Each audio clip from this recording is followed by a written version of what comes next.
The earth is 6,000 years old. At least that's what some Christians say the Bible says.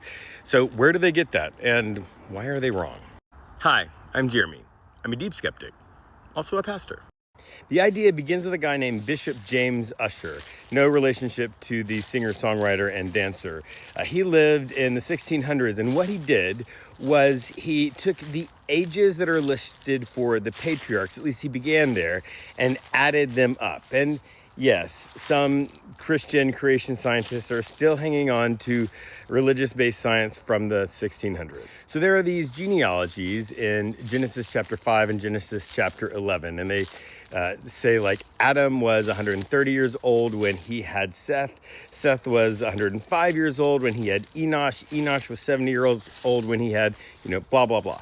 And basically you go through those genealogies one by one. You add up all of the ages between Adam and Abraham, and you get about 2,000 years. I'm not going to go through all of them. If you want, go to Genesis chapter 5 and chapter 11. You can add them up yourself.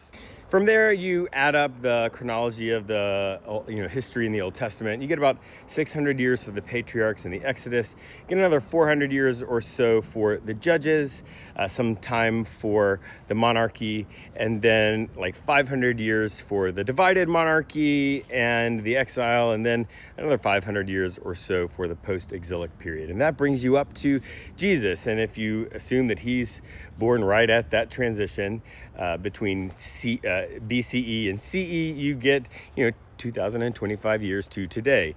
You add it all up, and that's about 6,000 years. So in the 1600s, this seemed pretty plausible, and that sort of stuck around. And so young Earth creationists, and that's a small percentage of Christians, will say that the Earth is 6,000 years old as a result, because you go from now all the way back to Adam in the Bible with the biblical chronology. This is, of course, ignoring the scientific argument, because the universe is actually a little over 13 billion years old. But you don't have to have the scientific argument, because this is just bad biblical scholarship. Because if you look at the way that the ancient world, the original hearers of these texts, understood genealogy, you quickly understand that they did not take these literally, that all of these numbers and these generations were symbolic. Because what you will notice is that there are precisely 10 generations in each one of these sets. And the 10 generations are not literal. The 10 generations denote an eon, a period of time.